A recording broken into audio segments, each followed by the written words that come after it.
three working-class rockers from a hard-luck factory town whose muscular rock and roll soul powered its way up the charts. Being a rock star and having the fame and having all this glory, it was hard to get a hat to fit. We were selling millions and millions of records. Success was really being sweet. Our career took off faster than we could hang on to it, basically. Come on, everybody. These were three guys that did not have a choreographer or an image consultant.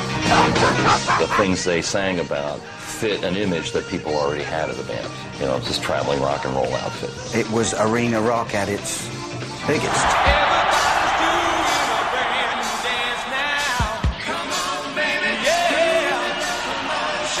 Grand Funk Railroad was a hit-making juggernaut until they were derailed by million-dollar lawsuits and devastating tax problems. I'm destitute losing. All of a sudden, this rock and roll fantasy turns into a nightmare. Rock and roll and the legal quagmire, I can take you there. It's no fun.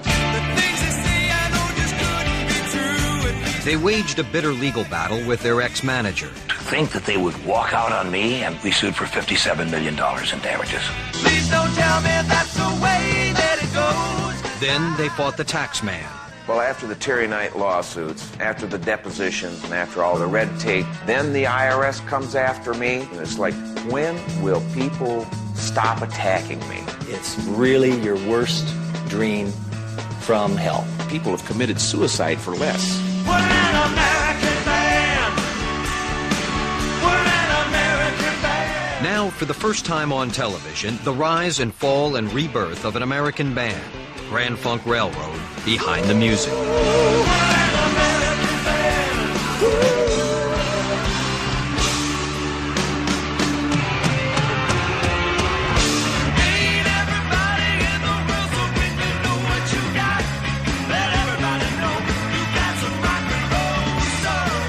Grand Funk Railroad barreled onto the late 60s rock scene like a runaway train. In 7 unparalleled years, Mark Farner, Don Brewer, and Mel Shocker became the first American band to rack up 10 consecutive platinum albums.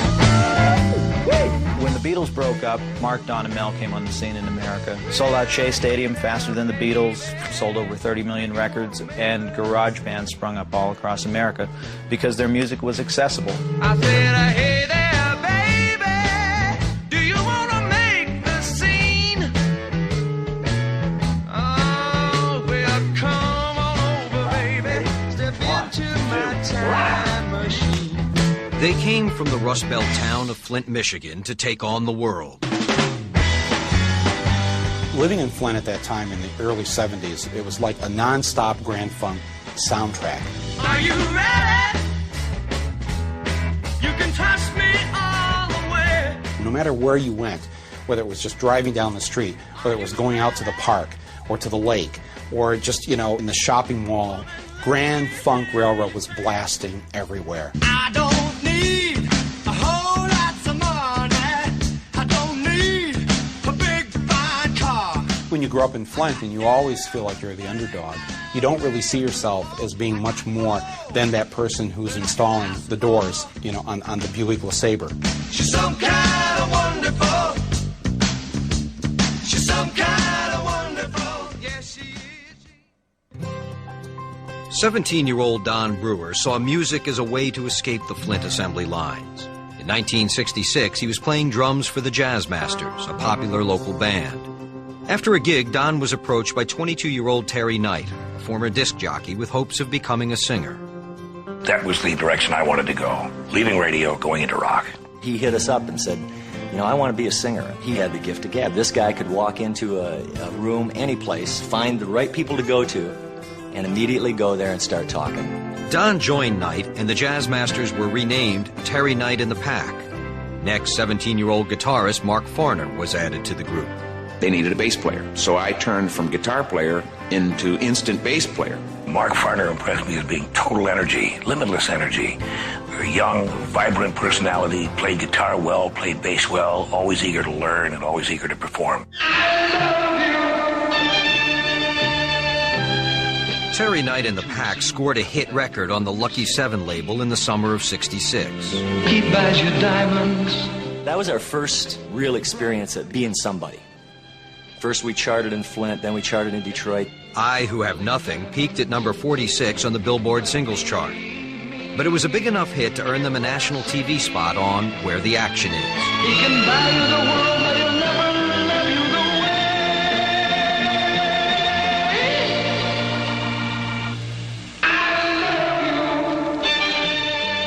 The band never had another hit, and in '67, Knight left to pursue a solo career. Terry Knight decided he was going to go off on his own. He wanted to be more of a cabaret singer. So he left, and that's when we pushed Mark out in front as the frontman of The Pack. Mark Farner became the new lead singer of the Fabulous Pack, and Don Brewer, Craig Frost, and Rod Lester rounded out the group. They knocked around Flint for a year, until a local management outfit promised them some gigs on the East Coast.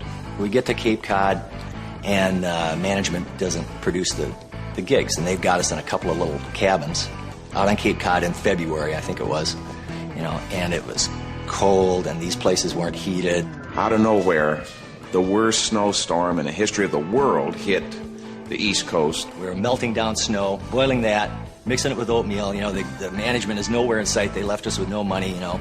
After suffering through 2 frozen weeks on Cape Cod, they came home to Flint, where Craig Frost and Rod Lester promptly quit the Fabulous Pack. The 2 guys that were in the band that were married, their wives, when we got back, they threatened to divorce, and they couldn't, you know, they had to quit the band. Early in the spring of '69, Mark and Don were making plans for a new group. Don suggested they contact Terry Knight, who is now working for Capitol Records, promoting new artists. I said, Donnie, this guy, I don't trust him. He is a chameleon. He's a great con man, but I don't trust him. And Brewer says, well, at least we'd be a step away from Flint, Michigan.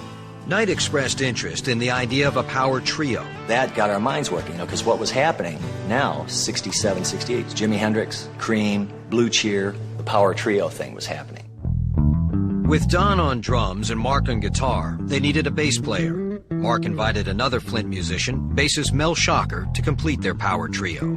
He says, what do you think about a 3-piece band, you know? 3-piece, you mean like Hendrix or Cream or something? I mean, big and some guts to it? And he went, yeah. I went, absolutely. We started practicing and coming up with original stuff. We were taking the old Pack material and just really changing it, you know, from a 4-piece kind of 60s feel to this new power trio kind of feel.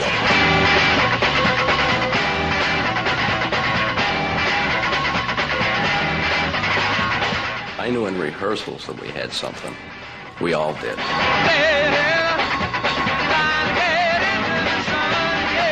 When Mark, Don, and Mel were ready, Terry Knight flew in from New York to check out the new trio. I was astounded. I heard something that was extremely different. I knew it was singular, unique, and I had to be part of it. Knight agreed to manage the group, and they soon came up with the name. The Michigan Railway line, the Grand Trunk Railroad. It was the summer of 1969, the season of Woodstock and the great outdoor rock festivals. Grand Funk Railroad pulled out of Flint, headed for stardom. It took a bit of luck to get the train rolling. We got the lucky break to do the Atlanta Pop Festival through our booking agent, Jeep Holland. We were having trouble getting gigs around the Michigan area because everybody there was going, oh, that's just the Pack. And Jeep got a call from this guy, said, hey, if you can get that new band of yours down here on opening day, I can get them on. The Atlanta Pop Festival gave Grand Funk a chance to play on the same bill with major acts like Led Zeppelin and Janis Joplin. Mark, Don, and Mel took the stage in Atlanta on July 4th, 1969. I looked out on an ocean of people, 185,000 people. I thought, I can't look out there.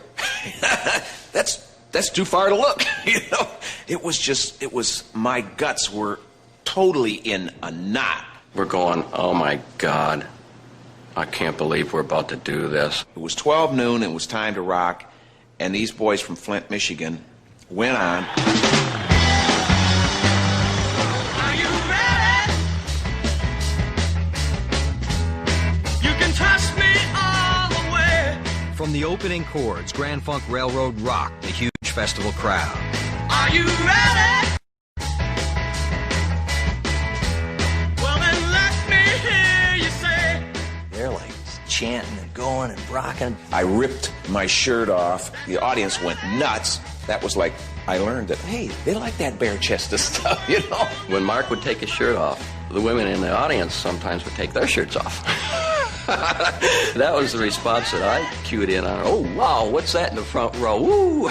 You know? We left, they gave us a standing ovation, called us back for an encore. I look at Brewer, and he's looking at me like, do you believe this, dude?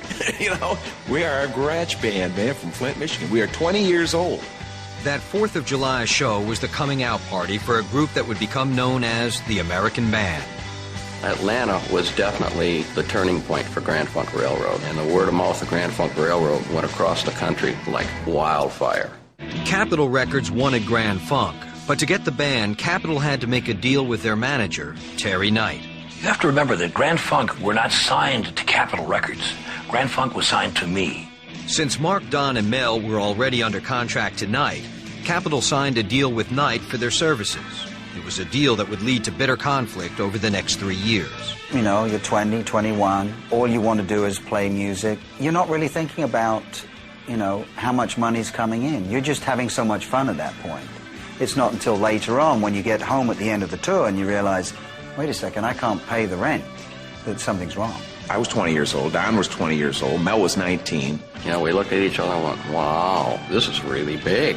Didn't realize it. We just put our nose to the grindstone and went to work.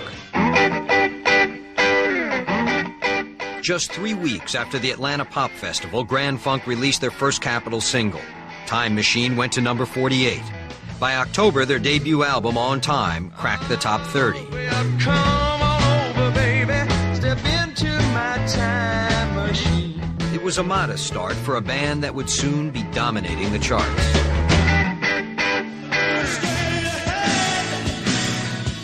Grand Funk Railroad roared out of Flint, Michigan in the summer of '69 and caused the sensation at the Atlanta Pop Festival. Later that summer, they returned to Michigan as the opening act on a Led Zeppelin tour, set to kick off at Detroit's Olympic Stadium. Mark, Don, and Mel were cheered as local heroes. I think we were stealing the thunder from the old Led Zeppelin boys. Midway through their performance, the crowd began to pick up chairs and anything they could reach in adulation in response. It was overwhelming, an unbelievable response. Peter Grant, Led Zeppelin's manager, is getting ticked. He's getting peeved because my band's not going to be able to follow him. That's, you know, I'm sure that's what he's thinking. Peter Grant, man, is a huge guy. Peter Grant was a 6'4", 280-pound ex-professional wrestler. He came over to me and bent over me and said, "You will take the group off the stage immediately." At the same time, he reached over with one arm, grabbed me by the neck and shirt, and lifted me completely off the ground to his eye level. Looking me directly into the eye, he said, "I said immediately." And the power went off. What the heck's this? Terry comes up on stage and he announces to the audience, you know, that Led Zeppelin's afraid to follow Grand Funk. You know, the audience, boo, boo. A riot ensued. They tore the place up inside and the concert wasn't continued. At that point, we said, yeah, we blew Zeppelin off the stage. How about that? Grand Funk was kicked off the Zeppelin tour, but it didn't matter. There was no stopping them now. Record sales jumped from tens of thousands to hundreds of thousands, and then overnight, we found Grand Funk in possession of their first gold album, the Red Album called Grand Funk. By the end of January 1970, Grand Funk's second album had risen to number 11 on the charts, and they embarked on their first world tour as headliners. On several tour stops, overflow crowds of frustrated fans rioted when major venues sold out in record time. When Grand Funk's tickets were no longer available on a sold-out show, fans didn't really care about that. They stormed the doors, they pushed windows in, they turned police cars over in the street. They wanted to get in. We were the people's band. We were saying things with music and song. I wrote songs about the Vietnam War. People, let's stop the war. I wrote songs about crooked politicians and about the environment. I think the reason that a lot of people who are from the working class, you know, related to Grand Funk's music is because, you know, we were the group of people that were sent over to Vietnam to kill and be killed. And for what reason? They didn't send the rich kid over from Yale into those jungles. They sent those kids from Flint, Michigan. Our crowd was pissed. You know, they were really not satisfied with what we were given. Tapping into that emotion, Mark Farner wrote a song that became a subtle anti-war anthem. It was like a lick. It just came off the top of my head. And that triggered me going into the other room and grabbing the lyrics that I'd written down at about 3:30 in the morning and sat it down in front of me. And it all came, started making sense. Everybody, listen to me. And to me, my ship. I'm your captain. I'm your captain. Though I'm feeling mighty sick. Grand Funk's third album, Closer to Home, was released in June of 1970. A month later, it made the top 10. Closer to Home is one of very few records that will be played for the rest of time, in my opinion. Mark Thompson of the syndicated radio team Mark and Brian was in high school at the time. I went and bought the album Closer to Home, first album I ever heard, and it was an anthem. I had the album for the turntable, I had the 8-track for the car, and I knew every word, every note. I'm getting closer to my I remember when I was 17, 18 years old, the day I had to go down and sign up for the draft. I remember that song being on the radio, I'm getting closer to my home. And I remember thinking, I hope that chorus just keeps going. And it goes on forever. I just thought, this is my home. Not Vietnam. This is my home. In tune with the mood in the streets, Grand Funk was the people's band. By 1971, they had sold 10 million records in just over 2 years.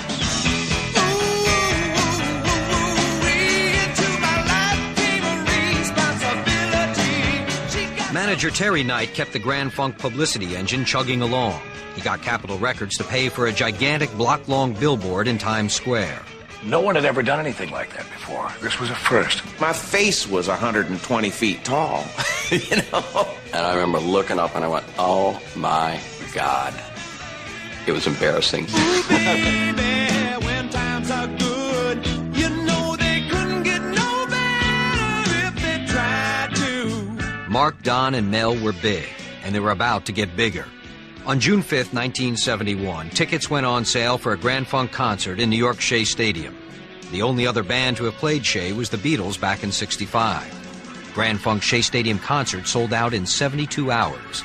It took the Beatles 7 weeks. Anybody probably fantasizes of that moment where you could say bigger than the Beatles. And the fact that that actually happened with Grand Funk, that they were from Flint, that Flint could kick the Beatles' ass, was really something.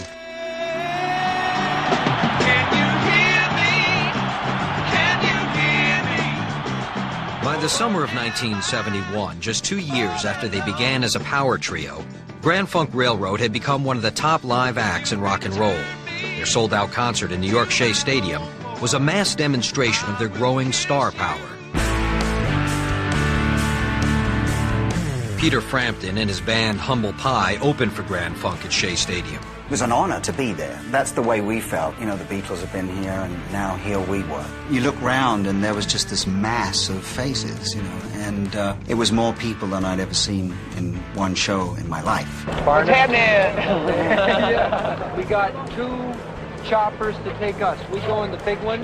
Like the Beatles before them, Grand Funk flew in a helicopter to the stadium. It was very quiet, very tense, very aware we were making history. Flying over Shea Stadium, you could hear the crowd. It was like this tunnel of sound emanating up, you know, and you could hear it over top of the chopper. The whole place was like just electrified, and I remember just goosebumps going, and more goosebumps, and these waves of emotion. But wow, look at that, check this out. The place is rocking. Behind the stage, they've got this big lit-up, spectacular signs. Mark, Don, and Mel welcome New York City, or something like that.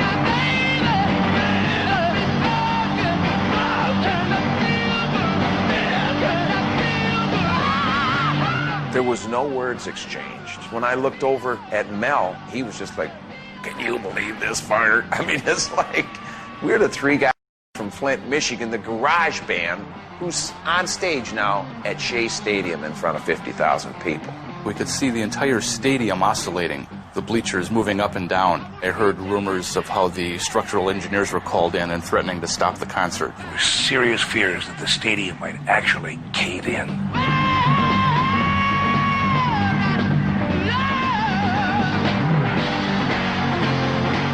I remember seeing Hard Day's Night and how fans were treating the Beatles, and they're starting to treat us like this, and it's like, this is really a fantasy. This can't be happening.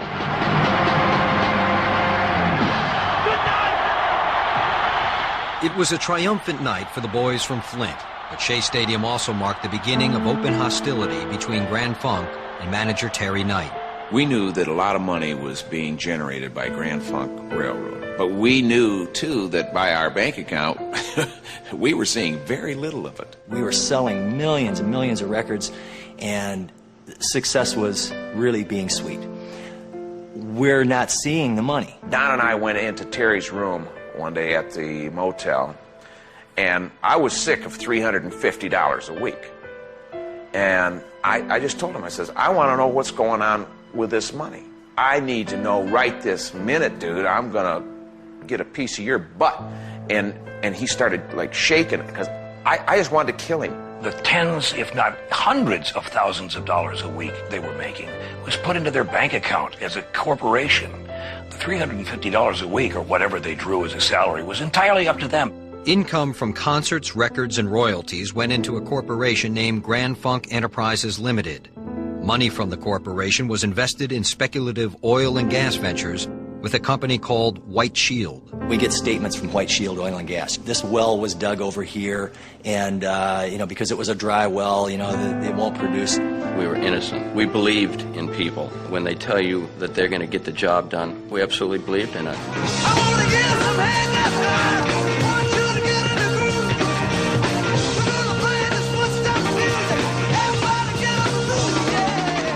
But while hits like Foot Stompin' Music were marching up the charts, the ugly rift between the band and Terry Knight was widening. The bad blood came to a boil when Mark, Don, and Mel learned that Capitol's deal with Knight gave Terry 16% of the profits from Grand Funk's music. And we went, 16%? He had a 16% deal, and he's taking 10%, and we're getting 6% and dividing it among 3 guys. The group seemed to consider that I was getting the lion's share. Well, it wasn't a lion's share by any stretch of the imagination. I'm the one who got them the record contract. I'm the one who put up the investments, and I'm the one who battled from day one to put them where they were. In the spring of '72, the band fired Knight. My first response was devastation. Here's a group I had fought for, I'd let blood for, I'd gone to war for. Was I finished? No. Terry Knight was not finished. On March 26, Knight announced that he was suing Mark, Don, and Mel for $57 million for breach of their management contract. They were in breach of contract, there's no question about it. Ironically, if they had waited 3 months, they would have been out of the contract. 8 months after Knight filed his lawsuit, Grand Funk performed an anti-drug benefit concert in New York's Madison Square Garden. Knight came to the Garden that night with a court order, intent on seizing the band's assets. Terry Knight shows up in Madison Square Garden for rehearsal with his attorneys, with a couple of sheriffs, New York City sheriffs, and they're going to start taking our equipment off stage. After the show, Knight confiscated the band's instruments and equipment. I was owed a lot of money, and those instruments were worth a lot of money. It also served to give them a lesson that they weren't fooling with a fool. I just blew it. You're not going to take my drums, you aren't going to die. I stormed off stage, and I lost it. That was like, how much deeper can this go? As the legal battle wore on, Mark, Don, and Mel found themselves in a desperate position. What's going to happen, they're telling us, is that they're going to keep you tied up in courts for years. And that's what we're looking at. We're effectively looking at the end for Grand Funk. We couldn't have survived. That's what inspired the settlement out of court. The band settled with Knight. Grand Funk got to keep their name, but Knight got the money and almost everything else. In the end, Grand Funk gave all the money they had and all of their investments to me in payment for wrongfully walking out on a contract 3 months early. How stupid can you get? Knight also kept the lucrative publishing rights to all the Grand Funk songs which he had already published through his own company. The media, as far as I can see, have always looked at Terry Knight as wearing the black hat. It's never bothered me. As long as I can wear the black hat to the bank every week, I don't feel bad about that at all. Grand Funk had to start over. It would be the greatest challenge of their career. We weren't going to make it unless we could come back with something that was bigger and better than ever. The band went back to work, this time as a quartet. Keyboard player Craig Frost, an old friend from the Fabulous Pack days, was invited to join the group.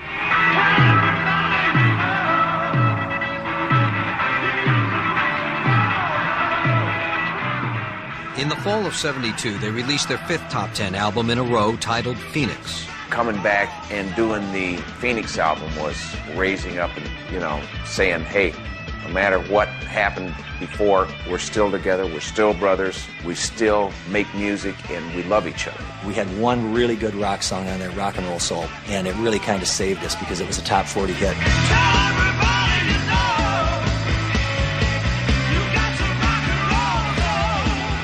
Yet while Rock and Roll Soul reached number 29, Grand Funk realized that the music business was changing.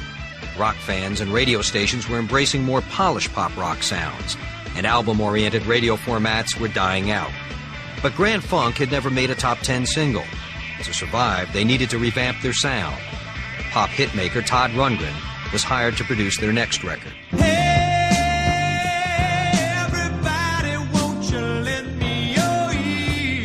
The approach that we took to the project was that there was going to be a transformation of the band, not only in terms of their actual recordings, but their whole image. I think for the first time they started thinking in terms of writing singles, writing songs that could have some commercial appeal rather than writing songs that were performance vehicles.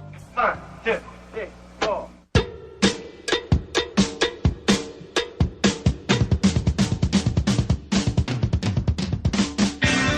Don Brewer emerged as a songwriter during the sessions and wrote a song about life on the road in a working band. You get a limousine, you go to the airport, you just write songs about what you do, You're an American band. I get the chord progression going, and then the thought came back to my mind.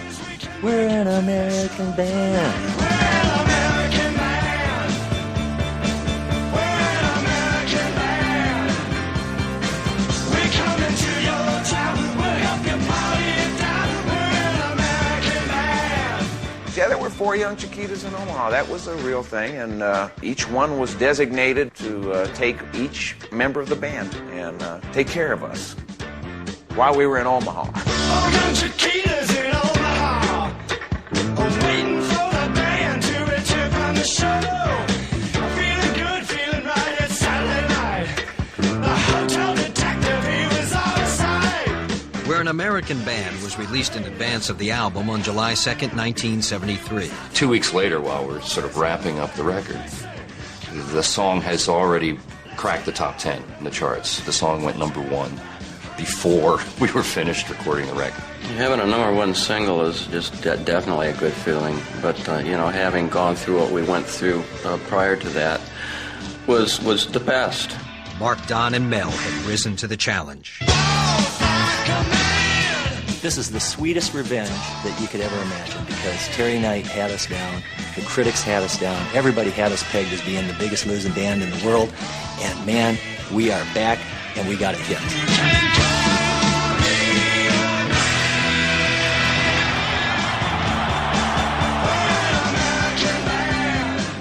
After a long, bruising legal battle with their ex-manager, Grand Funk Railroad was nearly knocked off the track. But the band picked up steam in 1973 when We're an American Band became their first #1 single. Everybody gonna shine, shine, shine. Keep it shine. Their next record with producer Todd Rundgren was another chart-topping success. We were doing the second album, Shining On, but we didn't have anything as apparently hooky and commercial as We're an American Band. There was some nervousness about that.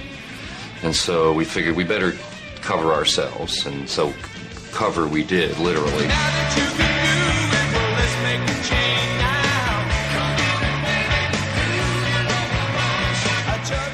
Grand Funk's cover of The Locomotion, a pop classic by Jerry Goffin and Carole King, also went to #1.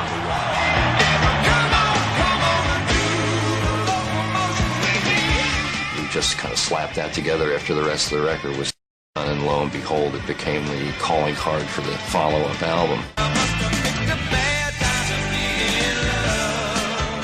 Mark, Don, and Mel were at the height of their musical powers, but their legal problems and rock and roll lifestyle had taken a toll on their personal lives. My lifestyle was not conducive to a happy home and marriage. I was divorced in 1975. I wrote a song called Bad Time to Be in Love. The song was written in some real turmoil. Mark's marriage broke up, but his song went to number 4 in the spring of '75. She's some kind of wonderful. The single, Some Kind of Wonderful, went one notch higher, and All the Girls in the World Beware became Grand Funk's 8th consecutive top 10 album. It would also be their last. They had come through trial by fire to emerge as one of the best-selling acts in rock history, but the tight bonds within the band were becoming frayed. There were some strains within the band that were starting to show. The Born to Die album was kind of an indication of what was in the future for Grand Funk Railroad. The band's 1976 album, Born to Die, was their last on Capitol Records. You say that this is the end. There were some songs in there where they were singing about each other and the love lost between them. You may not care right now. We have drastically changed from 1969 to 1975. So we're starting to feel like, well, boy, man, maybe this is, this isn't going to last forever. The band wasn't really harmonious anymore. I think there was some musical difference, too. Mark was very much into political commentary and environmental issues, and I think Donnie was more into just wanting to be a party band. It can be very heart-wrenching when you love both of these guys. They have two different opinions. I gotta have quad stereo on mine or I ain't going. The idea of going to a place that sold caskets and that whole film that we did for the Born to Die album was just promotional. We didn't have any plan on the band die. It was almost like an omen, a bad omen, to have gotten into those coffins. Neither Born to Die nor their next album, Good Singin', Good Playin', scored a hit. In the summer of '76, disco ruled the radio. People were buying an ever more frivolous musical product, so it put them in a real bind. We certainly weren't going to write disco music. We could not bow our knee to the god of disco. Grand Funk doesn't disco. That was always our thing. Let's not kick a dead horse. We've been out here for a long time. Let's give it a rest. Donnie said, I think we should quit. Okay. It was that simple. After 7 years together, Grand Funk Railroad's ride to rock and roll glory was over.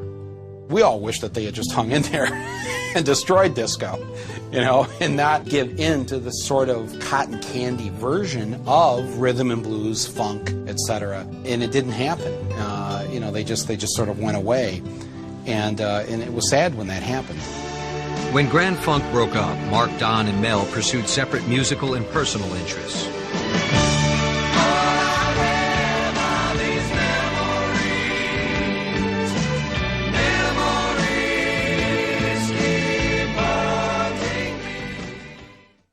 But 14 years after calling it quits, the trio found themselves fighting yet another battle together. This time, the enemy was the Internal Revenue Service. Trouble began with a tax shelter the band set up in 1976. Grand Funk Railroad put $100,000 in a coal venture that was disallowed. But the IRS never told us that they were going to disallow it and assess a tax until 14 years later, 1990. And I said, wait a minute. Time out. Isn't there a statute of limitations here? With interest and penalties, the back taxes the IRS now sought to collect had mushroomed into a shocking total. My portion, was $33,333.33, 1/3. In 1990, when they assessed the tax and the penalties and interest, my portion was over $250,000. The IRS is going to come in and take everything. They can come in and they can take your house. They can put this tax bill over onto your family. They can put it onto your wife. It was an ongoing nightmare for all of them. The power that they have it can be devastating. When the IRS says, we're selling your house and your property and everything in it, and you have to go into a Chapter 11 to stop the sale of everything that you've worked for all your life, you're this far from divorce, from suicide. A lot of things cross your mind. Mark had remarried in 1978, and the stress of the tax fight strained the bonds of his new marriage. The IRS has the ability to put quite the squeeze on your life. It's been difficult at times for us to maintain our focus as a family. It almost busted our marriage wide open. But through our faith and our belief that somehow God is going to deliver us from the hands of our enemy, that's what's kept us together. Thank God for grace, because that is what has sustained us. Don and Mel eventually settled with the IRS, but Mark Farner continues to fight. Well, after the Terry Knight lawsuits, after the depositions, and after all the red tape, then the IRS comes after me, and it's like, when will people stop attacking me?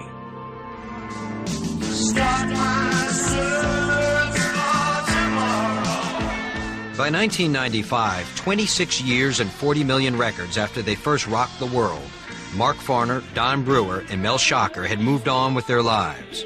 They had battled their former manager, disco music, and the tax man, and had come through the turmoil intact. I don't know what these three guys did to deserve some of the stuff that came their way, but they survived it beautifully. They came through on the other side, and they're all healthy, and they lead very happy lives. Don is a whole different person when he's on stage. I felt that he should be playing drums. I felt it was a waste of talent that he wasn't. I knew that there was a hole in Mel's life. He was still earning good money doing what he was doing, which was investing and etc. But there was a hole in his life his brothers were missing. I believe that God has sustained them for this purpose, because they really have the ability to do something that very few men have the ability to do, and they do it well. But they hadn't done it for a very long time. So in 1996, Mark, Don, and Mel held a secret reunion at a secluded hunting lodge to see if Grand Funk Railroad could get back on track. Brewer came in a rent-a-car and pulls up, and I went up and I hugged him, and it was like breaking the ice. And he sat down, he says, well, I'm kind of rusty. He says, I feel like the chops are definitely back there somewhere, and it'll probably take us 6 or 8 months before we can really get ready to play music. Although the guys didn't know it, they had an audience. I walked right into them playing Closer to Home. For the first time in many years, I heard them live again. And I stood there and held my breath. I couldn't believe it. It was mesmerizing. And they stopped in the middle of the song, and I heard them laughing. And I had not heard them laughing together in so many years. And it was like coming home. After the second day, it was like Donnie says, I think we're there. I think this is it. He said, we can do a show right now, tonight. I'm blown away. I am amazed. We're back. We're here. Come with us. Are you ready? You can trust me all the way. The American band re-emerged in 1996, and the response was overwhelming. And the world will know it's right. I was totally blown away by the cult following that this band has. They performed to sold-out crowds and sold-out venues all over the country, and that just doesn't happen with reunion bands. People have an appreciation for what's good. If it's good at one point, it will always be good. Secure in the knowledge there was still an audience for Grand Funk, they launched an ambitious 85-city tour in 1998. It was no oldies act. Grand Funk was still a formidable power trio. We've been lost now, days uncounted. This band is better now than they've ever been. To see them live it's almost like a religious experience. Can you hear me? Can you hear me? The people love this band. It's not concocted by some record company. It's not choreographed by image consultants. This is a people's band, a band that just wants to rock and roll, hard-driving, industrial rock and roll that relates to the average hard-working American. We're an American band. We're an American band. They still enjoy doing it. I think that they're almost better than they were then. We're a little older, but we're kids, you know, and we're having a great time. 4 young Chiquitas in Omaha, waiting for the band to return from the show. I really never thought that it would be there again, and to have it again is just, I'm getting chills right now talking about it. Once you get on stage, that's your baby, and you love your baby. And it's all home. It's home free. From that point on, it's a breeze.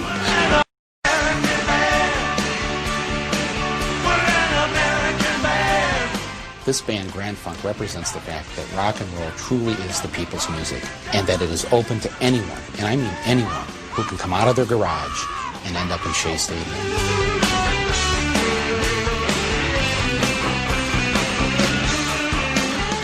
There's a road in Flint, and it goes underneath an overpass, and the overpass is the Grand Trunk Railroad overpass. And someone 25, 30 years ago changed it to Grand Funk Railroad and put Mark, Don, and Mel. Nobody has touched that graffiti in 25 years. It's still there, and every time you drive under it, you remember that this is the one train that got out of Flint.